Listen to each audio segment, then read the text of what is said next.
Hello everyone and welcome to Diamond Cast. This week we have got a really, really exciting debate topic for everyone to get stuck into. So I hope everyone's brought with them their albums of discussion because we're going to have a really, really nice little chat. Yes, so the question is, talking about the thrill and the risk of buying an album based on almost no information and the different ways that we've all experienced that over the years. Usually more, it would have been the case back in the days kind of before streaming, but still is the case now. So buying an album, investing, could be 10 quid, could be 15 quid, into an entire record based on very little information. So we've all got some nice stories here, but one of you guys want to go first and talk about something specific that you've experienced. Go on then, Natalie, you can go first. You want me to go first? You've got your show and tell. You've got show and tell too. Everyone's got some show and tell, but I mean, mine in order that I bought them. So. All right, so you both kind of discussed this as a topic for this week's cast. When we were talking about it and kind of came up with this question together, right? So it could be good and it could be bad, but mine are all good. Like the albums I bought based on not the cover, but one particular song. Oh, okay. So this is a question where the one song that you heard made you buy the whole record. Yes. Cool. So I'll kick it off then. This is one of my favourite albums. Nice. It has been one of my favourite albums since I bought it in 2005. In sixth form. I was in sixth form. What album is it? It's The Wave of Mutilation by the Pixies. Oh. And I bought it based on the song that's at the end of Fight Club, which is Where Is My Mind, because I thought it summed up Fight Club in a really amazing way, and I just kept listening to the credits. I actually kept playing the credits back to listen to the song, and then I realised that it was a band called the Pixies, because I looked it up at the end of the credits, and then I went to buy, not the album, this is one I've bought since I had the CD, and I took it to school with me and I listened to it pretty much every day along with my regular rotation of sort of Alice Cooper and Meatloaf and stuff, and I loved every single song on the album. I listened to the whole thing all the way through, which is unusual for me. I don't listen to albums all the way through. It's like I can count on my hand how many albums I listen to all the way through without skipping. So did it live up to the single, in your opinion? Yes, all the songs, and they're so different as well. Like all the songs on this album are really, really different to each other. They're different to Where Is My Mind, and I was pleasantly surprised because I was expecting it to be kind of similar, or like when you buy sometimes an album and the main sort of single from it is much more upbeat and punchy, and then you buy the album and everything's not as in that register. This was different, but really all of them really good and really exciting, and made me kind of have a lot of different thoughts. So that's why it's exciting for me to listen to. Cool. So that was definitely a win. Definitely a win. And now we've got this gatefold one, which is even cooler. Very nice. Nice. What was it about that song in the credits that made you go, "Oh my god, this is great"? You said it sort of reflected the vibe of the movie, but do you remember what it was musically that made you feel, "I really want this song. I want to have this record"? The futility of the characters and what they endured during the film. And also the underlining was the lyric "Where Is My Mind?" The underlining of the fact that the whole thing could have just been in his head. Oh yeah, nice. And so you think, oh, okay, that's what it is. And then, some of the lyrics are about kind of being insane. So I was like, oh, that might have been just like the final artistic point that the director was trying to make. Yeah, totally. And I think an overview of all of this, before we sort of plunge further into specifics, is that based on very little information, we would buy an album. And as we know, it's different now because you can just then check it out online and see if you want to buy the album, or listen or stream the rest of the album. But in this particular era, I remember very specifically buying an album based on maybe one or two songs that I'd heard, and then sitting on the bus home, looking at the album and just going, "Please be good, please be good, please be good. I've spent, this month's money for the album. This is it. This is all I've got." And sometimes that decision to buy the album would be based not simply on the song. It might be based on something like the band name is cool, or the song names sound cool, or the band photo is cool, or the logo is cool. Sometimes you'd go in and you'd really want to take something home with you because you'd taken a trip to the shop and you just took a risk. You were like, this band looks cool because I like the band names, or they're on a record label with other bands I like, therefore I'm going to buy it. Or it has a collaboration with someone in a band I like, stuff like that. Don't you still do that though? You said you were talking about in the past and sitting on the bus. Like, don't you still do that when now we go to like Rough Trade and pick up some vinyl and look at it and think, oh, this is a really cool. Like the artwork for this is super ambiguous. So again, like on the bus home, and it was a bus, I was still thinking, I really hope all these songs are good. And there's loads of songs on it as well, because I get what you mean, because I was like, well, I don't know what this artwork means. It's not very clear. It's not very obvious straight away. So I'm really hoping, and all the names of the songs as well are completely insane. So well, does that alone suggest some sort of genre direction for you? The nature of the slightly abstract arts, it looks a bit indie grungy to me. It doesn't look like a mainstream pop album. I would have been surprised if it was. Yeah. And so, all those things kind of feed into whether or not we're going to buy it. But I think the difference is how much of a gamble it was back then, because you only had money for one record. Yeah, exactly.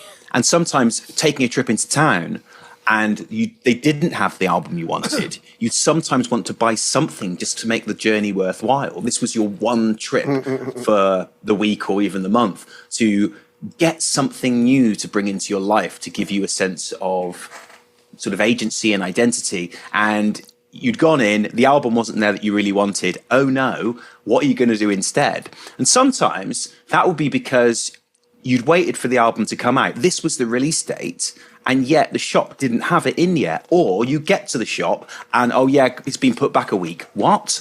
And then how does the shop not have a new... how does like Virgin Megastores or like Sam Goody not have the new release? Well, it would be more like if I'd gone to my local independent shop, or if they'd actually put the release date back. And you didn't know until you got to the shop and they were like, yeah, actually it's coming out in 2 weeks. And you've been really looking forward to it. I mean, I even used to like make sure I was there at 10 a.m. in the morning when the particular band's album or new single was coming out, so that I could make sure I got a copy in case they ran out or something. So there was a lot of risk and a lot of emotion invested, I think, back then in an artist's work.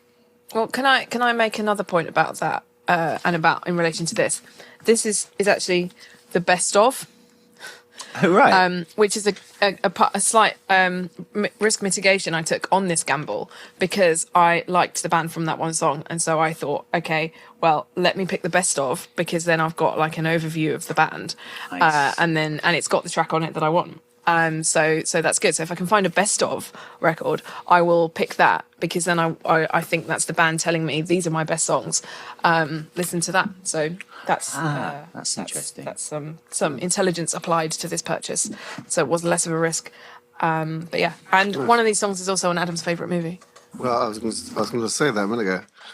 When I picked 3 different albums that I was going to talk about, and they're all tracks the same way, just heard one track off it and then you bought it. And inadvertently, I've actually picked my favourite album of all time, the first album I ever bought, and the most recent album I ever bought. And that was cool. That was not planned at all. That's just completely random by selection. And yes, Natalie's album, Wave of Mutilation, that song is featured in my favourite movie of all time, which is Southland Tales by Donnie Darko director Richard Kelly. We talk about it quite a lot. And that's a story that's split into 6 different parts, and each part is named after a different song, and Wave of Mutilation is one of those parts. And so happens that Temptation Waits is another one of those parts, and that is the lead track on this album. Oh, nice. Which is the first album I ever bought. Because of that song? To that song, yes. Cool. I heard that song. No wonder you like that film. I know. I heard that song on the radio. Like, I remember laying in the back of the car, and my parents were driving me, I don't know, back from school or something. It was quite a long time ago. I don't want to share my age. But and I heard Temptation Waits on the radio, and I was like, that's wicked. And that really spoke to me. So I went and got this album. It's the first album I ever got. And now it's all come back connected. That's the second Garbage. It's second Garbage album, yeah. And this was like my first foray into like buying music that I liked, rather than just like things that my parents had age. So yeah, second Garbage album. cool. Never heard of them before, And and what it's did really you- influential as well because it's like the combination of like electronica and rock. I think really influenced a lot of Starscream, a lot of my songwriting, which I like doing a lot of synthy bits and stuff. So yeah. There you go. And what did you think of the rest of the album once it's you? awesome. So it lived up to your expectation. Yeah, it's literally one of my favourite albums of all time now. Nice. I think I went to see them play it all the way through recently, which is cool. So yeah, that's cool for a funny connection. Yeah, so everything's connected. Is it still your favourite song on the album, or have you got a different one? I like Push It quite a lot actually, but yeah, Temptation Way is pretty good. I actually did a cover version of it, which I haven't put out yet. So I've done a little rocked up cover version of Temptation Way, Nice. which I have to release at some point. So that's very weirdly connected. Yeah, okay. That's cool. That's the first album I've got. What else have you got? Should we do it should we go round and then I'll come back to one? Yeah, sure. Okay. Should we go Um, next then? so yeah, one album that I bought. This is a bit of a weird sort of backwards kind of story. Was you guys remember Babylon Zoo Spaceman? Tune. Okay, so Yeah. what happened was there was a Levi's commercial, and this used to happen a lot back then. Was that you'd hear a song for the first time often in a Levi's commercial. They seem to have often interesting songs. Like there was that song by Stiltskin that was quite rocking, and I heard this song Spaceman in a Levi's commercial, and it was a dance song, right? And I didn't really like it because I was a rock fan. But then I caught them on Top of the Pops. And what actually happened is the song started as a dance song, and then it slowed down and became this like grungy Nine Inch Nails, Smashing Pumpkins style song, which I really liked. And then I went out and bought the single and I think the album. The dancey one's a remix, isn't it? I think the single was remixed from like the gothier one. Right. Okay. Well, that's really interesting Yeah. because then it's sort of like they lured people in to buy the single with the dancey version, Yeah. and then revealed that actually that wasn't the song at all. Well goth. It was well goth, and it was heavy, and it was cool, and it was a bit glammy, and it was really, really good. And I think it went to #1, which was bizarre. So it was like this sort of backwards scheme whereby they got everybody to buy the single because everybody thought it was a dance song, and then revealed it was actually this sort of dark, grungy song, and the whole album was Yeah, like I never that. heard the rest of the album. Was it good? It was good, yeah. It was sort of consistently the same sort of thing. There's some good tracks on there, and I just wonder, like, what as a strategy, what do we think of that? Because you've essentially got to #1 by suggesting you're something that you aren't. Yeah. And then I don't know, did they do any more albums after that? I'm not sure, but that was a really interesting one. That I bought the album based on the fact that the single turned out to not be what people thought it was. Didn't every band at that time? Sorry. I was going to say, it came out in like quite a sort of rave culture era. So I think That's what I quite was a lot gonna of say. singles would have like a DJ's remix, like a That's Fatboy literally Slim what I was remix gonna or say. something. Yeah, because it was 96. It was 96, so it was very Yeah, much everyone that had a era remix. of that sort of thing. Sort of. So it's kind of like how people discovering you through the Birthday Massacre remix of Fall into the Silence. Yeah. That's cool. Although I'd like guess to it's a think bit that when they discover, they're like, oh, I also like this band too. It's not like they listen to the original and go, oh. Well, no, like I how hope. you. No, but I think I would love to hear like a sort of 1996 techno Yeah, so dance would I. remix of all of your songs. That'd be wicked. I think it's interesting for us. Maybe less, Yeah. maybe less so for like any prospective fans. But I think it'd be interesting for us. Prospective fans. Yeah, because Well, they what might about hear if the they're- dance and go, and then- "Oh, this is a dance band," and then we're not. But I mean, you can still play it at a club, at a rave. Sometimes the One dance could. remixes are like they get gateway. because they're a gateway, yeah, because people hear them when they're out in a state of euphoric happiness when they're dancing around with their friends. Whereas I guess if you wouldn't necessarily hear the Babylon Zoo song, you would not necessarily hear the normal version. Actually, funnily enough, like When you were out how partying. Ben discovered it on a Levi commercial, having a dancey or remix is a good way to get some licensing. Yeah. Get sync licensing. Because Yeah. like, for a rock band anyway, because the rock band songs are normally too heavy or too like rocking for commercials. So they like the dance remix of it. Yeah, I really wonder how the whole thing happened. I presume they wrote the slow version first, And then somebody thought, oh, that would be a cool remix, because it really did sound as if it was meant to be that fast version. One second, I'm just going to press this button. Okay. What does it do? It stops my battery running out. Oh, okay, that's probably a good idea. Oh, I thought it was like something more exciting. It was gonna remix this. It's gonna remix this podcast into a dance version. Cool. So here we go. So speed it up. promotional copies of Spaceman were distributed, and the Arthur Baker remix was chosen to tie in with the release of a Levi's ad called Planet on the 1st of December 95, which was directed by Vaughan Arnold and Anthea Benton. The advertisement concentrated on the sped-up vocal section at the beginning and the end of the song, featuring an alien neighbourhood inspired by the 1950s with alien parents awaiting the return of their teen daughter. There was a full version of the sped-up vocals called Spaceman Super Varian Mix. Russian model Kristina Semenovskaya played the daughter wearing the Levi's jeans. And Oh wait, was that the plot for the advert? Or the advert, yeah. Oh, I thought that was a plot for the song. I was like, I don't remember. No, that's the remix. That's how the remix was. Interesting. So that's how it all happened. I can see if I can find a link. It's the sixth song to reach number one in the UK after being featured in a Levi's advert. Yeah, that was a big thing back then, wasn't it? I wonder what was going on in Babylon Zoo's camp when they were like, okay, we've had this single remix. This doesn't sound anything like what we actually sound like. What do we do? We've gone to number one, but do we go on and do the alternative version, or do we go on and actually be the band? They didn't. They're a bit of a one-hit wonder in that respect.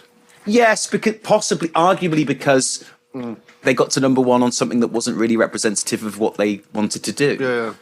Yeah. So yeah. Album, You quite should. excited to listen to. I was it'll be up my street probably. There's a song on it that's written for Nat called Caffeine. It's very good. It's very good. Okay, yeah, I I'm think gonna you listen would to it. really like it. I think you'd really like the album because Okay. it is very much that kind of vibe, and it's that mix of. It'd be interesting to see who produced it, because maybe it was produced by someone who's produced other albums within the genre that you guys like and recognise. That's a good way of actually discovering new artists that I haven't done very much of since Spotify started recommending me artists. And I do find that sort of a bit AI diluted now. So, yes, that's a good idea. No. Yes, Thank you. I will use look that. at that. In case anyone wanted to know, the chart-topping songs after being featured in Levi's ads in the UK include Stand By Me by Ben E. King, re-released in 1987. The Joker by Steve Miller Band, featured in 1990. Remember that. Should I Stay or Should I Go? Miller Band. Oh, sorry. Steve Miller Band. I thought Should I Stay or Should I Go by The Clash, featured in 1991. Inside by Stiltskin, featured in 94. And then Spaceman by Babylon Zoo in 1996. so that was the last one. Yeah, and a lot of those, stuff like that. Should I say? It was by the Clash, wasn't it? Yeah. I wonder if it hadn't been for the advert, if that would have then sort of remained in the past, in the 70s. But that really gave it a new lease of life in the 90s. And I wonder if the commercial hadn't happened, if that would have if that would have had the same resurgence. But So there's a lot. Like didn't like last year or a few years ago, Running Up That Hill was in Stranger Things. yeah. 'Cause, Yeah. That got to number one as a re-release for like 30 years later, wasn't it? yeah, That's a more modern version of that occurrence, because you can't really do that with adverts anymore, because not everyone's watching the same telly channels. That's true. So, yeah. like, in the 90s, we're all watching the same channels, pretty much. And the advert syndication was the same. Even if you had cable television, you still had the same adverts would be on Bravo and Cartoon Network. Well, maybe not Cartoon Network, but yeah, you still get... You know, the same adverts on BBC. Sorry, you don't get any adverts on BBC. ITV, Channel 4, Channel 5, and then all the cable television. So you'd see, like, and then Levi's were like one of the biggest companies in the world in the 90s. Yeah, they put some money into their adverts as well. Yeah. Yeah, so to get your song on a Levi's was probably a big deal. But it was a big deal. I But think an Apple advert nowadays. I heard that this, Nat, you can probably fact check this, was that the Stiltskin song Inside, which was on the Levi commercial, originally Smashing Pumpkins were asked to write a song for the Levi's commercial, but they didn't want to do it. And so the Levi's got this band Stiltskin, like, can you do something that sounds a bit like the Smashing Pumpkins? Oh, really? I don't know this song. I'll have to listen to this one as well. It's You good, but probably you could totally hear it's trying to sound like Pumpkin stroke Nirvana. And I wonder if the Pumpkins didn't do it because they were like, we're not going to be on a Levi's commercial. That's too obvious. That's too commercial. Too commercial. It sounds like something that Billy Corgan would say. But that's what I heard. Whether or not that's true, Maybe I do need the money.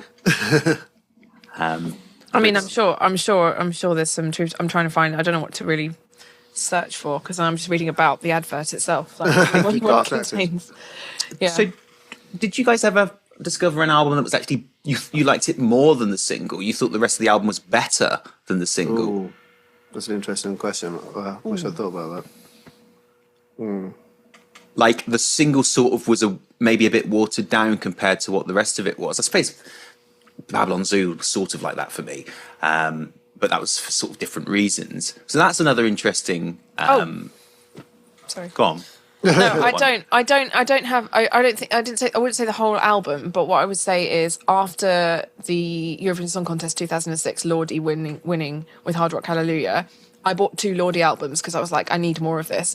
And there's like 4 songs across those 2 albums that I still listen to pretty much every week, maybe every other day, all the time because they're absolute bangers and they have really cool like key changes on them and stuff. So, do you think? So I'm really grateful for that.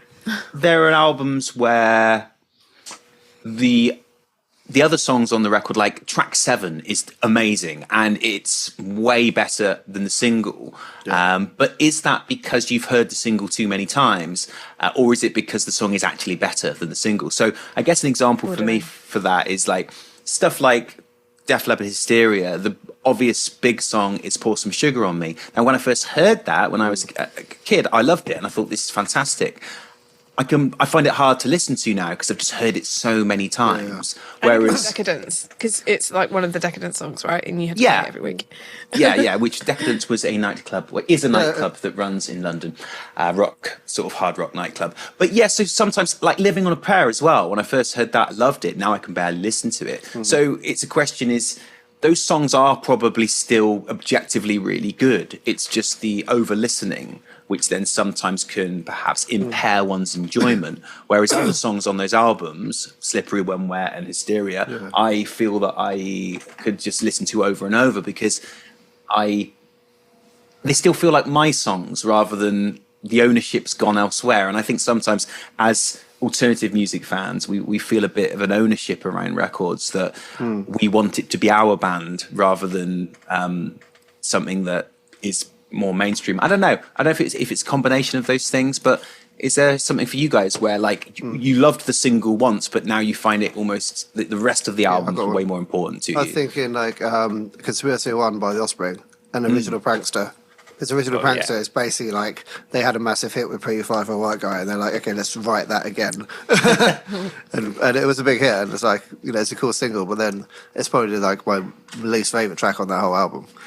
Because it sounds like Pretty Fly, or because and it's like it's not deliberately commercial. To too much. So like they're trying to write a single, so it's like it's overly commercial rather than like it's just the rest of the album quite good punk songs, and because they're not trying to write singles, It's almost the same song, isn't it? Because it's the same speed.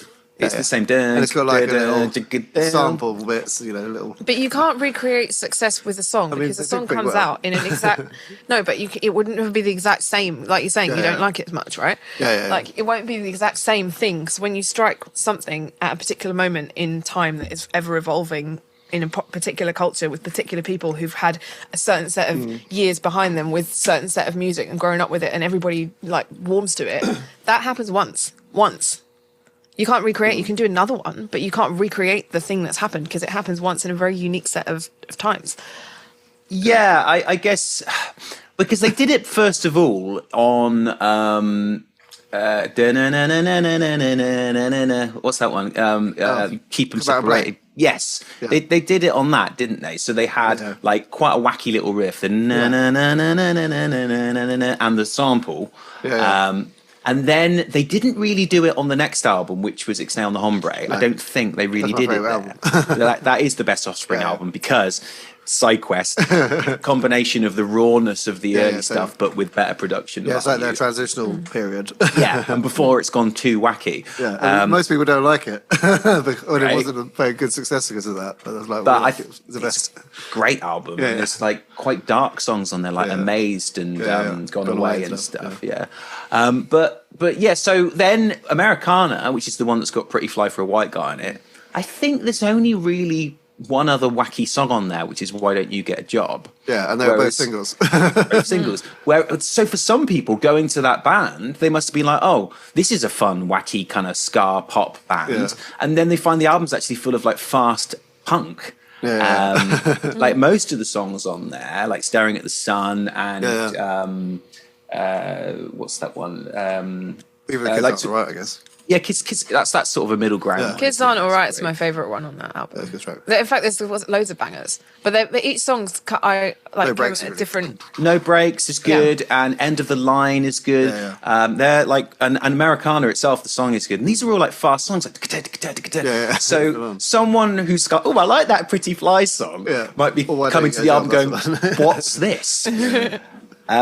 So I imagine for some customers, they may have been confused by their Americana record. But like the best songs on Americana are probably, in my opinion, like the faster and sort of darker ones. I've grown to like Pay the Man over the years.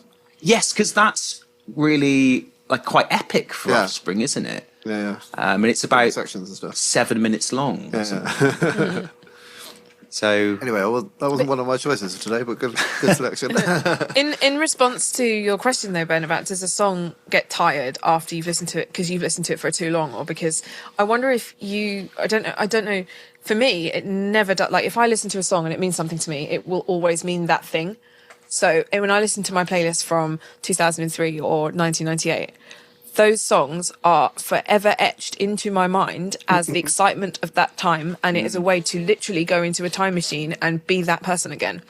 It is one of the best ways I have of categorizing my own history, and that song can never be taken away from me by any external means or any other ways of hearing it or seeing it. that's really nice, and that's really special, and I think that's very, very well said. Very well said. And when you were saying that, I thought, yes, actually, when I listen to Living on a Prayer, when I listen to Pour Some Sugar on Me, I still get a tangible sense of thrill and connection and identity.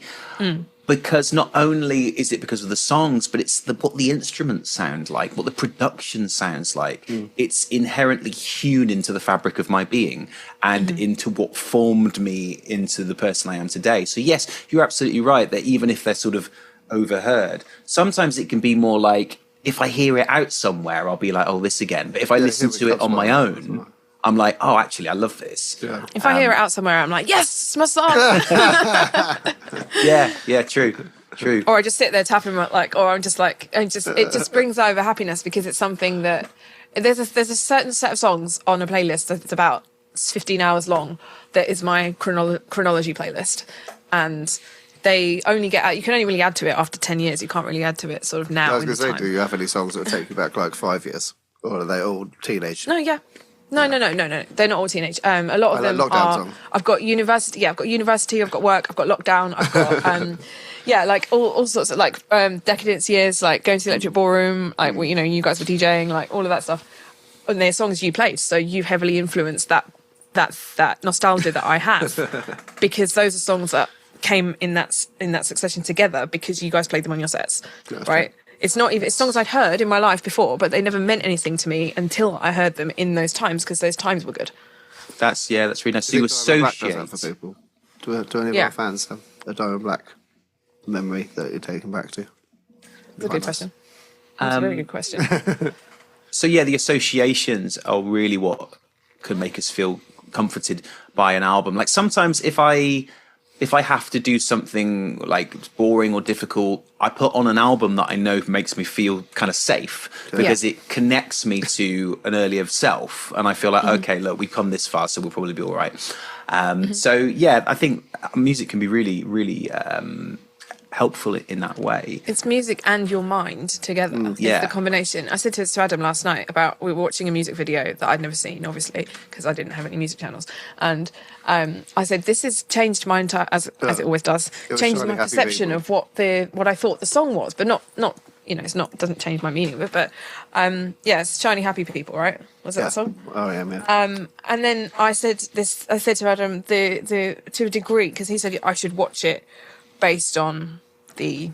Well, it's the artist's intent. Even if it's not like what you imagine it, it's what the artist intended. So it adds another layer of, to you should watch what the artist intended. And I said, to a degree, I think with music, when the artist has written it, it kind of morphs into something that the artist didn't intend, and then the artist has no control over what they intended anymore. When somebody has a certain very visceral reaction to their piece when they hear it because of something that's going on in their life.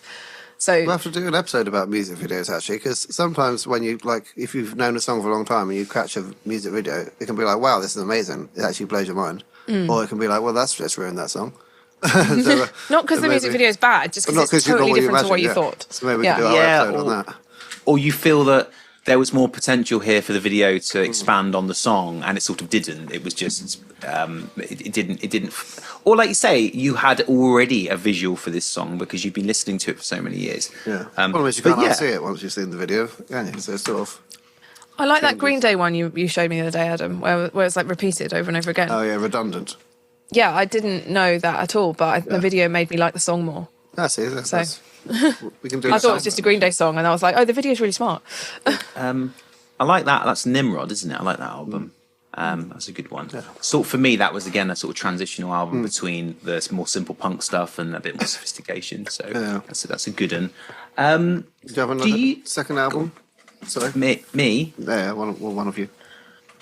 Yeah, you've got some more, haven't you, Nat? There. So I don't mean to interrupt your question. It's all right. No, yeah, I have. But do you want me to go next? I mean, mine are just going to be, whilst we're on the punk subject, I'm going to go for Social Distortion, White Light, White Heat, White Trash. Nice. I like the colour scheme. You do. It is your colour scheme, isn't it? I bought this album because I love Don't Drag Me Down, and I really like listening to it all the way through, which is another strange thing that happens to me because I'm not used to that. But I really like the pace and the energy, and it always makes me think, yeah, it's good. Really excited. Maybe it's just because it's that era of punk, I think. Because my next one's not very far off either. My next one's based on a Tony Hawk's Pro Skater. What year's that album you got there? I don't actually know. 1996. Oh, so we're picking similar years for us so far. Yes, it's 1996. So I've joined the 1996 club now because, well, I mean, this is the best of, so it doesn't really count, does it? That's fair. But yeah. So I got a question. You guys do you think now you've got that on vinyl, because vinyl sort of forces you to listen to it in order that it was supposed to? Because I always listen to songs and albums on random, but like having a vinyl, you can't play it on random. So, I've never listened to an album on random. No, well, I'm the opposite. Ever. I don't like to know what's coming next. Why would you do that? Because you ruined the story. You put it out. It's like, would you read a book by reading chapter 2 first and then chapter 64? Maybe if I read the book loads of times already.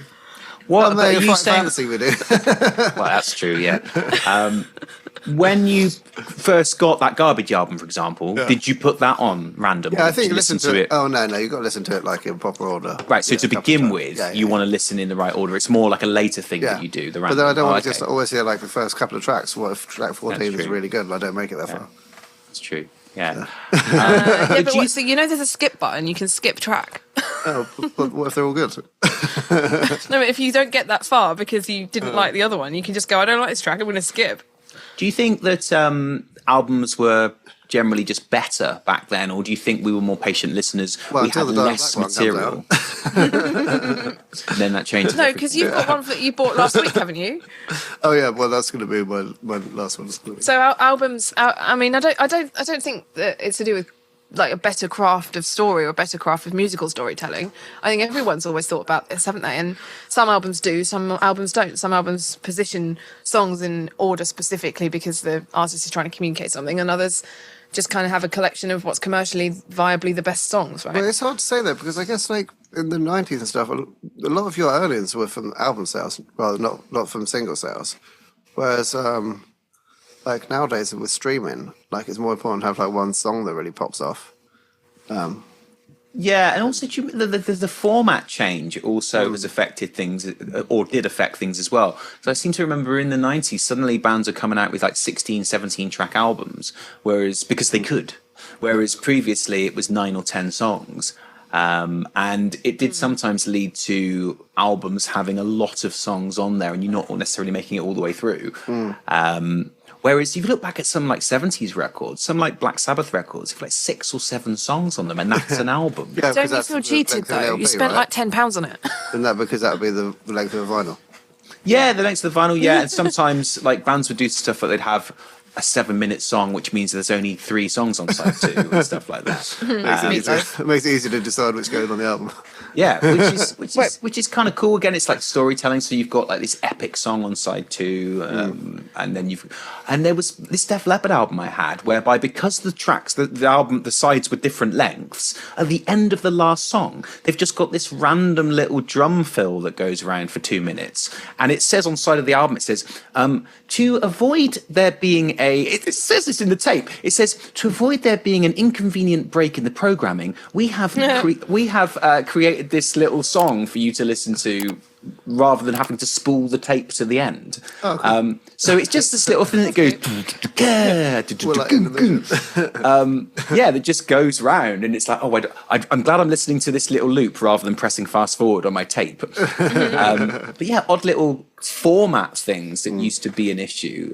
Like, do you guys remember the whole secret song concept? Yeah, well, funny enough, Offspring did that on a lot of their albums. There was one on a Coheed and Cambria album. Americana does. What's it? On Americana, I can't remember the name of it. As a remix of Pretty Fly for a White Guy after like 10 minutes of silence after Pay the Man. Which is what we're talking about. Oh, but what was the Coheed Cambria one? Was it just like a secret track at the end? Was it like a big, loads of space? So say there's 13 tracks. 13. Yeah, track 13 is weirdly 18 minutes long. Yeah. Oh, AFI did that as well. Like, Yeah, it was at the end. It was In Keeping Secrets of Silent Earth 3, so the second album. And there's a hidden track, and it's called it's listed as track 23, and it's 9 minutes 50, and it's just like the song before it is 9 minutes 40.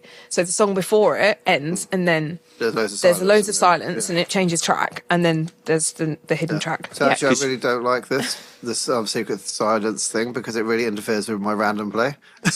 That's true. Yeah, it used to also affect if you had a 3 CD changer. So you just wanted it to go album to album to album. Of course, it wouldn't, because there was this long silence at the end of the second CD.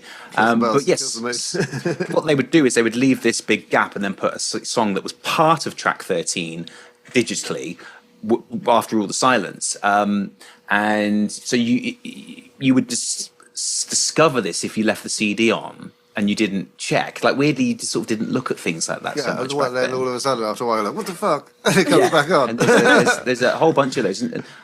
What Offspring did, if I remember correctly, was they would create a little musical piece on, let's call it album 2, and then as the secret track, and then album 3 they would make it into a song. Yeah, that's pretty cool. So that was really cool. It was almost like the sample of what's to come. That one, which is on the end of I think that's at the end of Smash, isn't it? And then they make it on into a song on XA. Something like that. Yes. Something like and they that. make and that's really cool because it's like intertextual, like self-referential. I love stuff like that. I think it's really cool. So that's a very creative way. I saw not many bands and not many albums do that. Like with movies and different directors and stuff, there's loads of like references to, other connected films that by the same genre or by the same artist or director. But like albums are very much one and done. I think albums totally could do that. I mean, it's a good practice. I think it's cool. It's art, isn't it? It deepens the artistic merit of something when it knows where it sits. I guess we can still, as artists, choose to make our albums like albums, as albums, and we can't control how people listen to them, but we can still make the effort to do that way. And I found that, I don't know if you guys found the same, but if there are records that you really love and you look back on the record and go, those are my favorite songs. I didn't really like track 7. I didn't really like track 3, but you still know all the words to them because you would listen to them anyway. Yeah. Because you didn't have that much music, or you just listened through them to get to the next song. Couldn't be asked to get my Walkman out of my coat pocket. And press fast forward. So there was more, you got more, economically, you got more out of the album because you had less music. That's true. That is very true. I would like to make a point about how people listen to music in this day and age, especially on streaming, because if you open an album on Spotify, for example, and you can see the number of plays each track has had, so you get to be influenced straight away by which track is the most popular before you listen you go for to the album. Highest play count. Well, would you go for the highest play count? I do what you do in computer games, Adam. I go for the lowest play count because it wants me to go for the highest one. The opposite. Yeah, I guess you perhaps get a more realistic representation of what the artist really is in that sense. Say you go for like the middle count sort of thing.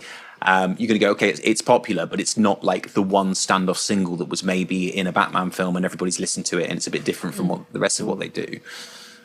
But yeah, I think the fact it gives you that strategy that you can then choose to do what you will with those numbers is an interesting paradigm that wasn't there before. How does everyone else listen to albums on Spotify? Do you go for the largest play count? Do you go for the smallest play count? Do you care? Do you go for the order? Do you play it on random? I quite like, we quite like using vinyl now. So then it makes you listen to an album. Then you have to keep getting up to turn it The over. only problem is I have to turn it over all the time. But I mean, people have had this problem for a century, so. True. Yeah, and it's what you've got at least like 23 minutes of music before you have to get up and turn it over. Right, shall I do my second album? Yeah. Yes. Right, so my second album is an album that I heard nothing of. Right, so I didn't know even one track. I heard nothing of it, and I didn't know it existed. I didn't know the artist or anything because it was a present, and it's actually now my favourite album of all time. And it was bought for me by my parents because they thought I'd like it, and it was actually a Christmas present.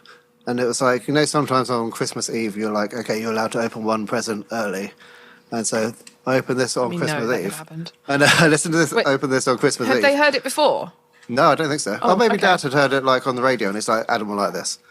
So I opened it on Christmas Eve, and then I stayed up all like into the wee hours listening to it, and it's the best album of all time, and it is Mechanical Animals by Marilyn Manson.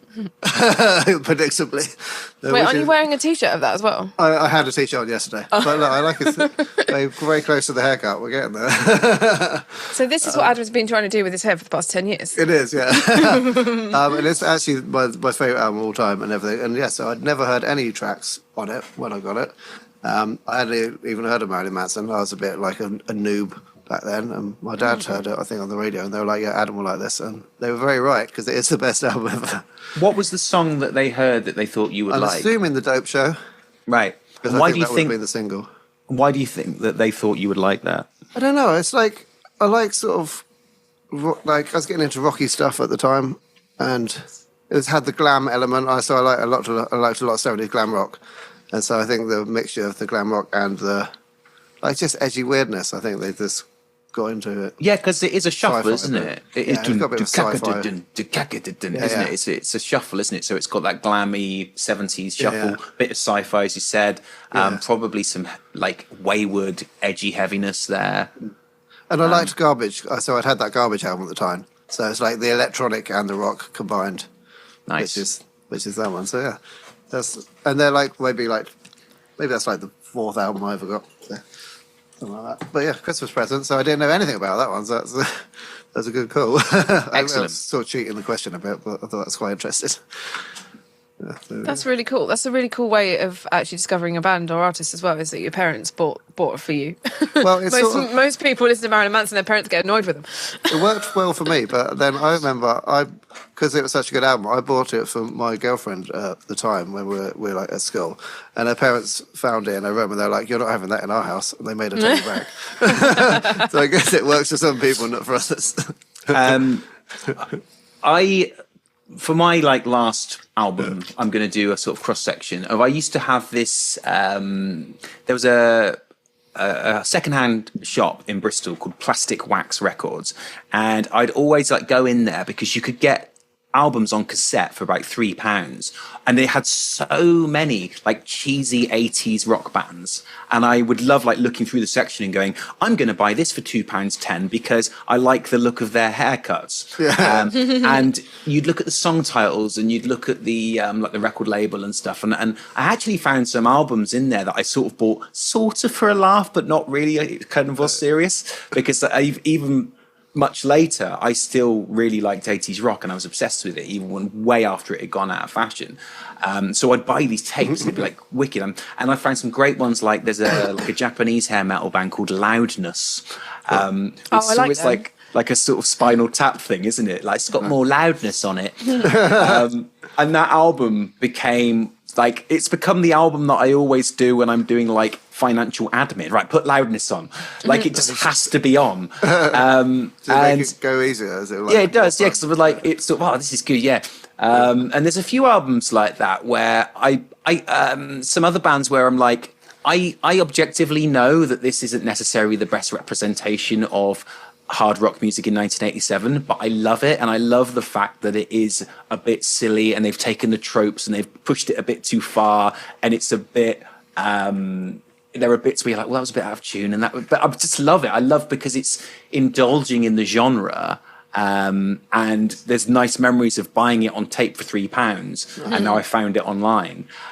So, and all those purchases in Plastic Wax Records were based on what's the picture on the front of the band. Do they look ridiculously 80s? Yes. Are the song titles ridiculously 80s? Yes. Is the font of the band ridiculously 80s? Yes. So it was like a different sort of system of buying based on like, I know that this is going to fulfill my sort of indulge my obsession with this genre by finding all these kind of hidden gem albums of bands that only did like 1 or 2 records and are a bit silly, but that's cool. I know exactly what I'm getting, or I hope I know what I'm getting. I did the same sort of thing with punk as well, because like we talk about Offspring again, but after getting into Offspring, then I got really into Rancid, and like Rancid are like my favourite punk band, and so I'd go to a record store and find other bands whose album covers looked like Rancid album covers.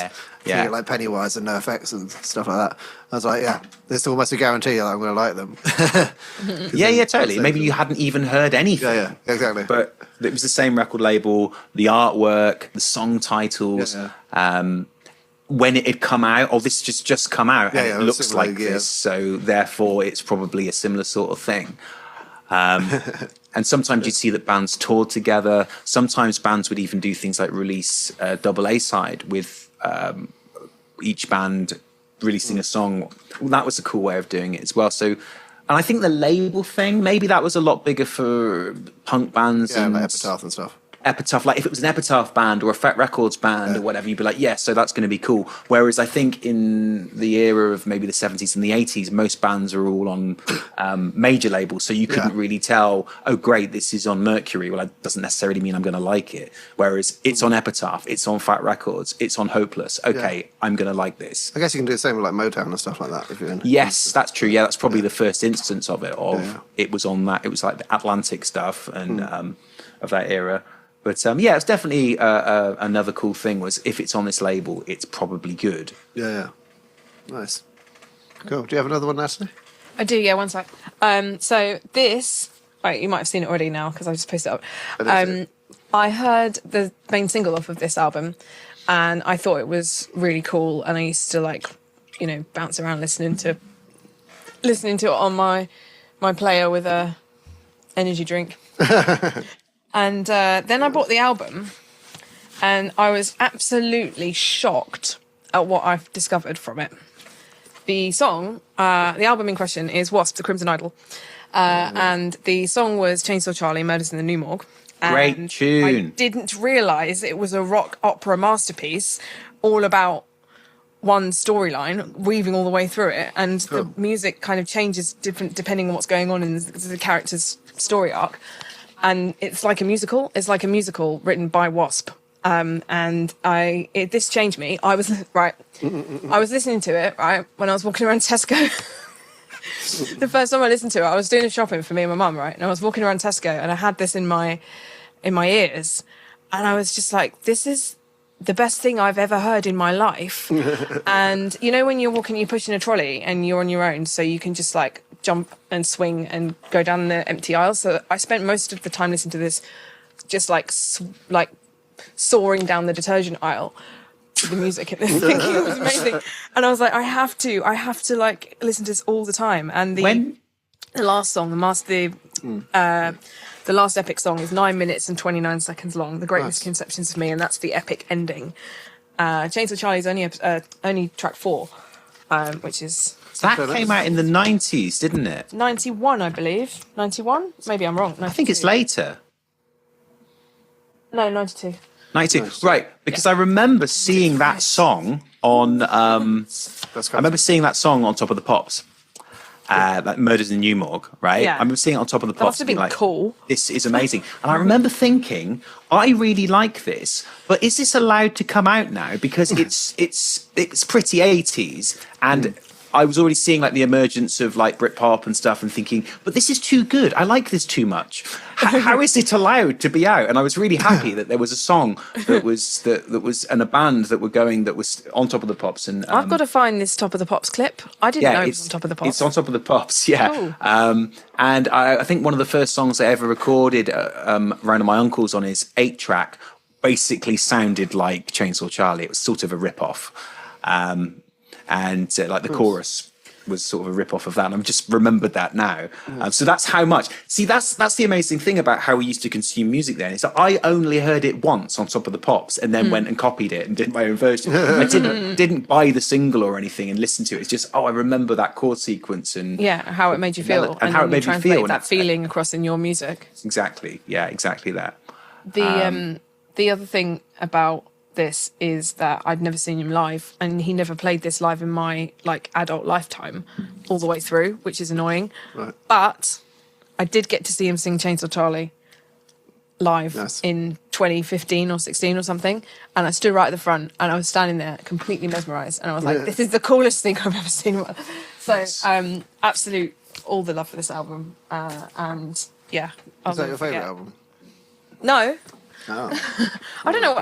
I'm not like you. I don't have a favourite. I have my list of I have like 10 favourites of everything. Yeah. Like you asked me my favourite book was the other day. I said, I don't know, I've got 10. Yeah. But for different reasons, you know. I can't just say like, I mean, I'm very obviously passionate about it, but I mean, you can't discount Bat Out of Hell 2. Well, this is a whole different episode, isn't it? What would you put in your definitive Desert Island Discs, 20 albums, you can't live without them. That's Desert Island Discs, that's next episode. And we've only got space for 10. Let's go about 2 of them already. So, I mean, and then it's like different albums for different purposes, for different needs sort of thing, isn't it? So it's like there are different aspects of our musical taste that get fulfilled by different bands.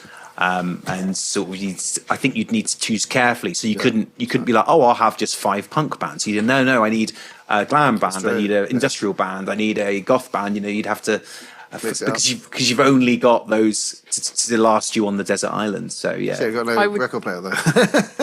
Could I cheat and have compilations I made and ripped onto CDs? No, damn it! No, these were my 2 favourites. These are 4 and 5, and these are my 2 favourite CDs that I carried around with me that I made out of loads of tracks that I like in approximately 2001 and 2002. And these are the actual CDs, the actual ones that I copied, and they live on my desk now. I like the artwork that you've done. I like the artwork you did on 5. That's that big 5. Well, I didn't like the 4. The 4 was based on the program. Digital. 24. It's actually it's pretty cool. Actually, it's quite digital. But the 5, the 5 is clever because I didn't even realise it was there. Firstly, nice. Oh, well, I wanted to get me a bit bigger than the 4. I thought I've not used the space well enough, so I only had 1 red pen. Anyway. So Desert Island Discs, no ripping. Yeah, correct. I haven't got a CD ripper anymore. These computers don't come with them.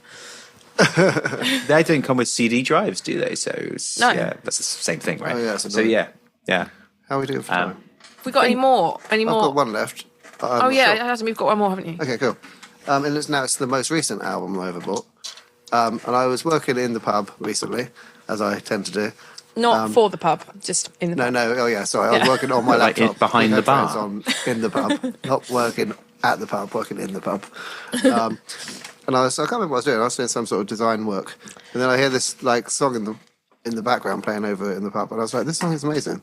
And so I just like stopped and paused, and I thought that's wicked. So I went and asked the bar staff afterwards what that was, and they went and checked on the old Spotify player, and it was a song called "The Corner of My Eye" by this band called the Lemon Twigs. And the Lemon Twigs are, I don't know if you can see it, it's a bit blurry.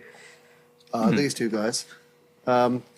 They're from New York, and they're like an indie band, and they're all multi-instrumentalists. We went to see them live the other day, and they all swap between instruments when they're playing. And they're really, really good. One of the best songwritings I've heard for a long time. So they've got a very musical background, as in Broadway musical background. So they mix like indie and Broadway musical stuff, and it's very nice. They're brothers, aren't they? So they've got the family's Yeah, musical. they've got a musical family, Yeah. they're brothers from New York. So that's the most recent album I bought, and that was after one song. And the whole album is fucking really good, so I definitely recommend the Lemon Twigs. They're very good. What's the album called? Everything Harmony. That's quite a nice old school way of discovering a band. You just hear something out and then Yeah, it just cut then go through. by the There's record. music playing in the pub all the time, and then there's one song cut through, and I was like, that's wicked. I have to go and listen to that. nice. So that was really cool. There we go. So I've Cool. gone from my first album to my favourite album to my most recent album. And I didn't even miss. cross-section. It wasn't intention. Very nice. Cool. Well, that's been a fun episode. There's you. Yeah, good stuff, guys. Good We stuff. do a Well little bit done. more Patreon extra. Yes. Okay, cool. Well, hope come and join us on Patreon, everybody. Thank you for watching. Thank you. Leave us some questions and let us know what your albums you've bought are. Write in. See you later. Bye, everyone. Thanks, guys. Bye.